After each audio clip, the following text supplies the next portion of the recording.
தனுசு ராசி, தனுசு லக்னம். நான் உங்கள் அஸ்ட்ரோ புவனேஸ்வரி பேசுகிறேன்.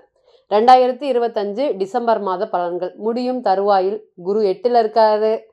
ராசிக்கு யோகாதிபதி செவ்வாய் ராசிக்கு 12ல் இருக்காரு. இந்த ராசியோடைய நிலைமை இன்னைக்கு என்ன? யாருக்குமே பயப்பட மாட்டீங்க. தனியாக போராடி வாழ்க்கையில் ஜெயிப்பீங்க. கர்மகாரனான சனீஸ்வர பகவானே பொருளாதார ஸ்தானாதிபதியாக வர்றாரு. இரும்பு மனசுங்க இந்த தனுசு ராசியை பொறுத்த வரையுமே. ஒரு பெரிய எக்ஸ்பெக்டேஷன் வாழ்க்கையில் இவங்க எப்பவுமே வச்சுக்கிட்டே மாட்டாங்க. இன்றைக்கும் 10 நிமிஷம் பேசுனீங்கன்னா அழுதுருவாங்க. நிறையா வாழ்க்கையில் கசப்புகள், இந்த கசப்புகள்லாம் உடனே மறந்துடுவாங்க. ரொம்பவே ஸ்ட்ரெயிட் ஃபார்வர்டாக இருப்பாங்க தனுசு ராசியை. நான் வெளியே காமிச்சிக்கவே மாட்டாங்க.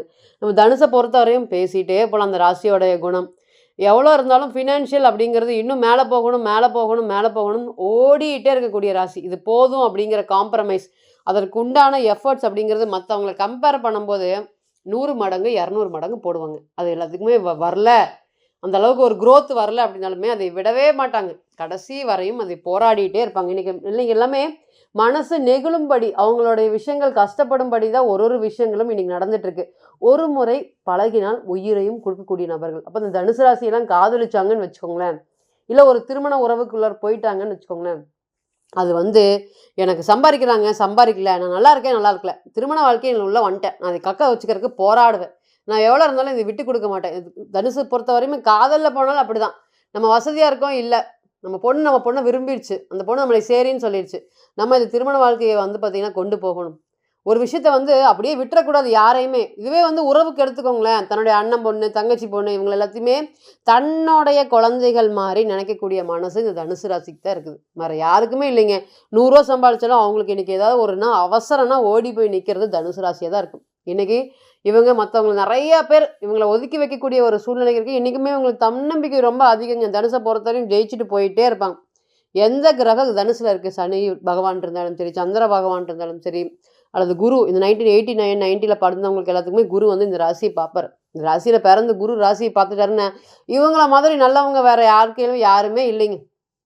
அந்த அளவுக்கு தான் பண்ணின எல்லா விஷயங்களும், பண்ண போகிற எல்லா விஷயங்களும் மற்றவங்ககிட்ட சொல்லிடுவாங்க, எதிர்ச்சியாக சொல்லிடுவாங்க.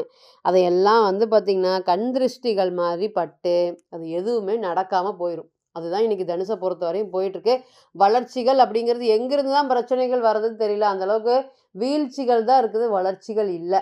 நவகிரகத்தில் ஏன் சனீஸ்வர பகவான் எங்களை மட்டும் இப்படி பிரச்சனை பண்ணுறாரு அப்படிங்கிற மாதிரி இடம் சார்ந்து வீடு சார்ந்து கடுமையான பிரச்சனைகள் இன்றைக்கி தனுசு ஃபேஸ் பண்ணிட்டு இருக்கீங்க. நல்லவன் கெட்டவன் பார்த்து பழகாமல் உங்களுடைய பணம் ஒரு பக்கம் மாட்டி இருக்குது, தன்னம்பிக்கை இழந்து நிற்கக்கூடியது. ராசிநாதன் பாருங்கள் 8ல். இதெல்லாம் உனக்கு தேவைதான். அட்வைஸ் பண்ணுறவங்க கூட இன்றைக்கி உங்களை பார்த்து பல வருஷம் பண்ணினவங்க கூட இன்றைக்கி உங்களையே டிஸப்பாயின்மெண்ட் பண்ணாமல் இருக்கவே மாட்டாங்க. இதெல்லாம் உனக்கு தேவைதான், நான் அப்போவே சொன்னேன்ல, நீ இந்த விஷயம் பண்ணியிருக்கலாம்ல. இன்றைக்கெல்லாம் எங்கே போனாலுமே கேட் க்ளோஸ் அப்படிங்கிற மாதிரி ஒரு விஷயங்கள் தான் இன்றைக்கி தனுசை பொறுத்தவரை நடந்துகிட்ருக்கு. எங்கே போனாலும் நீ தான் இதுக்கு காரணம், நீ சரியாக இருந்தால் இதெல்லாமே நடந்திருக்குமா அப்படிங்கிற மாதிரி எல்லாத்தையுமே எல்லாத்தோடைய நெகட்டிவுமே உங்கள் மேலே தூக்கி போடுறாங்க. இன்றைக்கெல்லாம் பாருங்கள், ராசிநாதன் 8ல் இருக்கார். கிட்டத்தட்ட ஊரை விட்டு ஓடிடலாமா, வீட்டை விட்டு ஓடிடலாமாங்கிற மனக்குழப்பங்கள் கவலைகள் தான். சனீஸ்வர பகவான் பாருங்கள் ராசியை பார்க்குறாரு. இந்த நேரம் தான் அஷ்டம சனி வேலை செய்ய போகுது. இப்போ பிறந்த கால ஜாதகத்துலலாம் இன்றைக்கி பார்த்திங்கன்னா குரு 8ல் இருக்கக்கூடிய நபர்களாக இன்றைக்கி அஷ்டம சனி போல் இந்த சனீஸ்வர பகவான் செயல்படுறாரு. அப்போ எவ்வளோ நேரம் இருக்குது, நான் ஜெயிக்கிறேன், திறமையாக இருக்கேன், போராடுறேன் அப்படின்னு நீங்களே உங்களுக்குள்ள பாசிட்டிவான எண்ணங்களை கொண்டுட்டு நீங்கள் போனீங்கனாலும் கடைசியில் அடித்து ஓரமாக ஒதுக்கி வச்சுருவார் சனீஸ்வர பகவான். நீ நினைக்கிறது இல்லை, நான் நினைக்கிறது தான் அப்படிங்கிற மாதிரியான பலன்கள் தான் இன்றைக்கி தனுசு ராசி. அதுவுமே பிறந்த கால ஜாதகத்தில் கொடுமையிலும் கொடுமை என்னன்னு கேட்டிங்கன்னா, இந்த நேரத்தில் பார்த்திங்கன்னா சந்திராஷ்டம நாட்கள்லாம் வந்துச்சுன்னு வச்சுக்கோங்களேன், எந்த வேலையும் செய்ய முடியாது, கண்ணில் அழுகை தான் வரும். அந்தளவுக்கு இனம் புரியாத அழுகைகள், இனம் புரியாத கவலைகள். ராசிநாதன் இப்படி இந்த மாதிரி இருந்தால் 10 நிமிஷம் உங்ககிட்ட பேசினா படப்படன்னு எல்லாத்தையும் சொல்லிட்டு போயிடுவீங்க, எல்லா விஷயத்தையும் சொல்லிட்டு போயிடுவீங்க. இன்றைக்கி நிறையா அடிப்பட்டு அவமானம் எனக்குன்னு ஒரு நாள் வரும்னு மனசுக்குள்ளார 1000 கேள்விகளோட வலிகளோடையும் வேதனைகளோடையும் ட்ராவல் பண்ணிகிட்ருக்கீங்க. இன்றைக்கி வாழ்க்கையே ஜெர்க் ஆகுது, ஒரு நிலையான விஷயங்கள் நடக்க மாட்டேங்குதுன்னு கவலைப்படுறீங்க. இன்றைக்குமே உங்களை புரிஞ்சுக்கிறதுக்கு ஆள் இல்லை. ஏன்னா மிதுனம் பாருங்கள், மிதுன ராசியை பொறுத்தவரையும் 7ஆம் அதிபதினு சொல்லக்கூடிய புதனே 12ல் இருக்கார். இத்தனை வருஷமாக 10 வருஷம் 15 வருஷம் விரும்பப்பட்டு நம்ம பார்த்த கணவனே இருக்கட்டும் மனைவியாக இருக்கட்டும் எனக்கு இன்றைக்கி புரிஞ்சுக்க மாட்டேங்கிறாங்கிற எண்ணங்கள் வேதனைகள் வராத நாட்களே இல்லை. அதுவே இந்த புதனுடைய நட்சத்திரத்தில் போகும்போது சொல்லவே தேவையில்லைங்க. அதை நினச்சி பழசை நினச்சி அழுகிறதா இல்லை சிரிக்கிறதா, எத்தனை நேரம் தான் அழுகிறது அப்படிங்கிற மாதிரியான கவலைகள் இன்றைக்குமே எவ்வளோ இருந்தாலும் குரு அப்படிங்கிறவரோட ராசி பிறந்து மற்றவங்களுக்கு நல்லது தான் நினைப்பீங்க. நல்லது செய்வீங்க. கடைசியில நிச்சயமாக உங்களுடைய ராசியை பொறுத்தவரை வெற்றி அப்படிங்கிறது கண்டிப்பா இருக்குது. என்ன அடுத்தவங்க உங்களுக்கு குழி பறித்தாலும், அந்த குழியில ஆரம்ப காலத்துல நீங்க விழுகிற மாதிரி இருந்தாலும், கடைசியில அவங்களுக்கு தான். யாருக்காவது உங்களுக்கு குழி பறித்தாங்களோ, அவங்க கண்டிப்பா குரு பார்த்துக்குவாரு. இன்னைக்கு இல்லைனாலுமே ஒரு கொஞ்சம் டைம் எடுக்கும். குருங்கிற கிரகம் வருட கிரகம். அப்ப கொஞ்சம் டைம் எடுக்கும். அதுவரை நீங்க அமைதியா இருக்கணும். உங்களுக்கு பறிச்ச குழியில அவங்களே விழுவாங்க. அது நிதர்சனமான உண்மை. நீங்களும் பார்த்துட்டு தான் வந்துட்டுருக்கீங்க. இன்னைக்குமே உங்களுடைய கான்ஃபிடென்ட் லெவல் தான் லோவா இருக்க தவிர்த்து, கடவுளுடைய ஆசீர்வாதம் இன்னைக்கு தனுச பொறுத்தவரை இருக்குது. அதனால தான் நீங்க இந்த தனுசு ராசியில பிறக்கக்கூடிய ஒரு யோகமே. அப்ப தனுசோட குணங்கள் என்னங்க? காலபுருஷனுக்கு 9ஆம் அதிபதி. யாருக்கும் கெட்டது நினைக்க மாட்டாங்க. அப்படியே ஒரு பார்த்தீங்கன்னா, ஒரு சாஃப்ட் ஒரு காம் நேச்சர். அதுவே இங்க செவ்வாய் பார்த்துட்டாருன்னு வச்சுக்கோங்களேன், அதோடைய காம்பினேஷன் வேற மாரி இருக்கும். கொஞ்சம் பேர்கிட்ட தான் நல்லா பேசுவாங்க, பழகுவாங்க. மத்தவங்க கிட்ட பழகவே மாட்டாங்க. அப்போ ஒரு கிரகங்களும் சேரும்போது பார்த்தீங்கன்னா, இங்க சனி சேரட்டும் ரொம்பவே கடினமான உழைப்பாளியா இருப்பாங்க. விடிய விடிய பார்த்தீங்கன்னா, பணம்னு ஒண்ணு வருதுன்னு தெரிஞ்சதுன்னா, இந்த தனுசு ராசி பொறுத்தவரை தூக்கங்கிறது காணாம போயிருங்க. அந்த அளவுக்கு உழைப்புக்கு அதிக முக்கியத்துவம் கொடுக்கக்கூடிய நபர்கள். கரியர்ல எப்படி இருந்தாலுமே ஓரளவுக்கு நான் என்ன படிச்சிருக்கேன், அத விட மீறி மத்தவங்க சம்பாரிக்கிறது பார்த்தீங்கன்னா, கம்பேரிசன் பண்றத விட ஒரு படி இவங்க அதிகமா சம்பாரிப்பாங்க. ஏன்னா, அந்த அளவுக்கு திறமைகள் குரு பார்க்க கோடி நன்மை. அப்ப குருவோட ராசியில பிறந்த இவங்கள குரு காப்பாத்தாம விடுவாரா? இந்த குணத்துக்காகவே காப்பாத்துறாரு. அதுவும் இந்த இந்த இருக்கக்கூடிய கேது நட்சத்திரம் பாருங்க, சுக்கிர நட்சத்திரம் பாருங்க, சூரிய நட்சத்திரம் பாருங்க. 3மே கேதுங்கிறது திரிகோணத்த குறிக்குது. சுக்கிரன்கிறது 6, 11. சூரியன்கிறது இந்த ராசிக்கு 9ஆம் இடம். அப்ப ஒரு யோக ராசின்னு சொல்லலாம். தைரியமா சொல்லலாம். எந்த ராசியில இந்த மாரி 5, 9ஆம் உடைய காம்பினேஷன் இருக்குன்னு சொல்லுங்க. ஃபர்ஸ்ட்டு தனுசு தான். எந்த கிரகமும் மூல திரிகோணம் பலம் பெறக்கூடியது. தனுசு தன்னுடைய ஆளுமை. அப்ப தனியா நின்னு சுயமா நின்னு ஜெயிச்சு வந்தவங்க அப்படிங்கிறத தைரியமா சொல்லலாம். இந்த சூழ்நிலையில இன்னுமே நம்ம தனுசு ராசியை பொறுத்தவரையும் குண நலன்கள பத்தி பேசிட்டே இருக்கலாம். இந்த நேரத்துல பார்த்தீங்கன்னா, ராசிக்கு ரொம்ப நாட்கள் கழிச்சு செவ்வாய் வராரு. ராசிக்கு 12ல புதன், சுக்கிரன். இதுக்கு மேல பொருளாதாரத்துல ஒரு விரயத்த இந்த இந்த லாங் டைம் என்னால பார்க்கவே முடியலைங்க. அந்த அளவுக்கு கடன் சுமைகள், இஎம்ஐ பிரச்சனைகள், வாங்குற சம்பளத்த விட மீறி இருக்கு அப்படின்னு அழுகாத நாட்களே இல்ல. ஏன்னா, அத்தனை கிரகங்கள் உங்களோட ராசிக்கு 12ல இருக்கு. ராசிநாதன் என்னன்னா 8ல. தவிச்சிருக்கீங்க, தனிச்சு விடப்பட்டிருக்கீங்க அப்படிங்கிறத சொல்லலாம். அந்த அளவுக்கு ஒரு பொருளாதாரம் சம்மந்தப்பட்ட விஷயத்துல பிரச்சனைகள். ராசிக்கு 4ல பார்த்தீங்கன்னா, சனீஸ்வர பகவான், ராசிக்கு 3ல ராகு, ராசிக்கு 9ஆம் இடமான பாக்கியஸ்தானத்துல கேது பகவான். இதற்கு மேல ஒரு இண்டு இல்லையா அப்படின்னு சொல்ற மாதிரி குரு பகவான் வக்ரமாயி 8ஆம் இடத்துல இருக்காரு. ஸோ நிச்சயமாக பார்க்கலாம். என்ன பாசிட்டிவ், என்ன நெகட்டிவ் கொடுக்கறதுக்கு காத்துட்டு இருக்கு. முதல்ல ஒண்ணு தெரிஞ்சுக்கோங்க.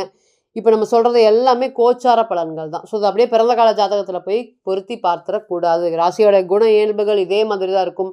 ஆனா, ஒரு விஷயம் நீங்க சந்திச்சுட்டு இருக்கீங்க, ஒரு ஃபேஸ் பண்ணிட்டு இருக்கீங்க அப்படிங்கிறது அது எத்தன நாள்ல முடியும்? அது என்ன மாதிரியான பிரச்சனைகள்? நம்ம வாழ்க்கை ஃபுல்லா எப்படி இருக்கும்? இது எல்லாத்துக்குமே பதில் சொல்றதுக்கு பிறந்த கால ஜாதகம் மட்டும் தான் கடமைப்பட்டிருக்கு அப்படிங்கிறத நீங்க மறந்துறக்கூடாது. ஸோ, இதை போய் அத கூட இணைச்சு பார்த்தீங்கன்னா, பலன்கள் நிச்சயமாக ஒற்று போகாது. அதுவுமே பிறந்த கால ஜாதகத்துல கிரகங்கள் இருக்கும் பட்சத்துல சுற்றியுமே பார்த்தீங்கன்னா, 100% இது ஒத்து போகாது. அப்போ கோச்சாரம்ங்கிறது கோச்சாரமா நீங்க பார்த்து பழகணும். ஃபர்ஸ்ட்டு 5ஆம் அதிபதியின் செவ்வாய் கடகத்த பார்த்தீங்கன்னா, ரொம்ப நாட்கள் கழிச்சு கடகத்திலேருந்து சிம்மத்திலேருந்து இன்னைக்கு ராசிக்கு வராரு. யோகாதிபதி.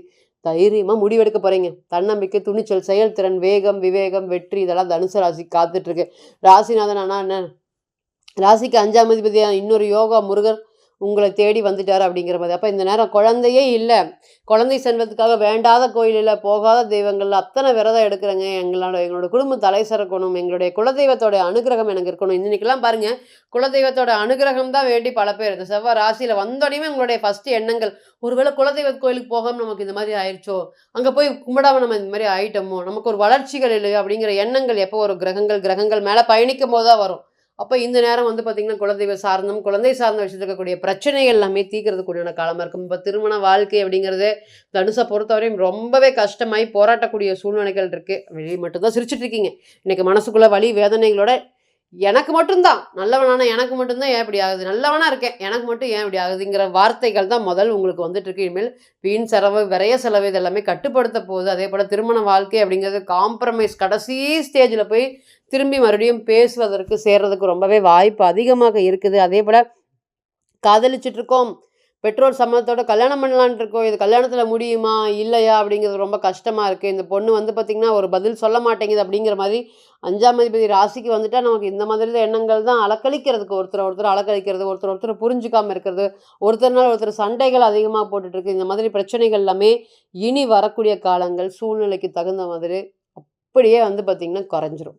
என்ன எஃபர்ட்ஸ் போட்டிங்கனாலும் சரி, இனிமேல் கடன் சார்ந்த பிரச்சனைகள் எல்லாமே படிப்படியாக இந்த தனுசு ராசியை பொறுத்தவரையும் குறையறதுக்கு காத்துட்ருக்கு அப்படிங்கிறத மறந்துடக்கூடாது. எங்கே இருந்தாலும் சொல்லுங்கள், ஓம் குரு பகவானே போற்றி போற்றி. நீங்கள் சாமி கும்பிட்றீங்க கும்பலில், அது எல்லாமே 2வது விஷயம். தனுசை பொறுத்தவரையும் என்ன இருங்க, நீங்கள் 20 வயசு 30 வயசு கோயில் பக்கமே போயிருக்க மாட்டீங்க. நவகிரகங்கள் அவங்கெல்லாம் எங்கே இருப்பாங்க எப்படி இருப்பாங்கன்னு கேட்கக்கூடிய நபர்கள் கூட அபோவ் 30க்கு மேலே ஆட்டோமேட்டிக்காக பட்டையை போட்டுட்டு நீங்கள் பார்த்தீங்கன்னா இந்த குரு பகவானுடைய கோயிலுக்கு போயிடுவீங்க. அல்லது குருவை பார்க்க பார்க்க உங்களுக்கு அவ்வளோ ஒரு ஃபீலிங்காக இருக்கும். எப்படி இருக்கட்டும், அந்த தனுசு கடைசியில் போய் ஒரு விஷயத்த கீழே விழுகிற இடம் கோயிலாக தான் இருக்கும். நீங்கள் நல்லா பாருங்கள், ஆரம்ப காலத்தில் ப்ரேயர்ஸில் பெரிய விஷயம் இல்லை. ஒரு நான்வெஜ் சாப்பிட்றது எல்லா டேஸ்லேயும் சாப்பிடுவாங்க. ஒரு பெரிய பார்த்திங்கன்னா ஒரு ஃபங்க்ஷனுக்கு ஒரு ப்ரியாரிட்டி கொடுக்க மாட்டாங்க. ஒரு கோயில் விசேஷம்னா பங்கெடுக்க மாட்டாங்க. அந்த மாதிரி என்ன விஷயங்கள் இருந்தாலும் ஒரு வெள்ளிக்கிழமை செவ்வாய்க்கிழமை இதெல்லாம் பார்க்கவே மாட்டாங்க. ஆனால் இன்றைக்கி பாருங்கள், இது எல்லாமே கடைபிடிக்கிற ஒரே நபர்களாக தனுசு இருப்பாங்க. அது ஏன் அப்படின்னு கேட்டிங்கன்னா, இந்த காலச்சக்கரம் அப்படிங்கும்போது அப்போ தனுசு ராசியை பொறுத்தவரை ஆட்டோமேட்டிக்காக இவங்க எந்த விஷயத்தில் இருந்தாலும் ஆட்டோமேட்டிக்காக ஒரு குறிப்பிட்ட ஏஜ் அப்படிங்க வரும்போது குருவோடைய 2வது சுற்று வரும்போது கிட்டத்தட்ட ஒரு பெரிய அளவுக்கு சேஞ்சஸ் அப்படிங்கிறத ஏற்படுத்தி கொடுத்துரும் அப்படிங்கிற மறந்துக்கூடாது. அப்போ இனி உங்களுடைய இந்த கோச்சாரம் உங்களுக்கு ஒரு நன்மை செய்கிறதுக்கு காத்துட்ருக்கு. பொருளாதாரம் சம்மந்தப்பட்ட உயர்வுகளும் கொடுக்கறதுக்கு காத்துட்ருக்கு அப்படிங்கிறது நிதர்சனமான உண்மை. நீங்கள் தனிப்பட்ட ஜாதகத்தை ஆலோசனை பண்ண விருப்பப்பட்டீங்கன்னா கீழே இருக்கக்கூடிய நம்பருக்கு கான்டாக்ட் பண்ணுங்கள். நான் வணங்கக்கூடிய நரசிம்மர் உங்கள் எல்லோருக்குமே நல்ல வளமான வாழ்க்கையை ஏற்படுத்தி தர நிச்சயமாக பிரார்த்தனை பண்ணிக்கிறேன். மீண்டும் ஒரு பதிவில் உங்களெல்லாம் சந்திக்கும் வரை உங்களிடமிருந்து விடைபெறுவது உங்கள் அஸ்ட்ரோ புவனேஸ்வரி. நன்றி, வணக்கம்.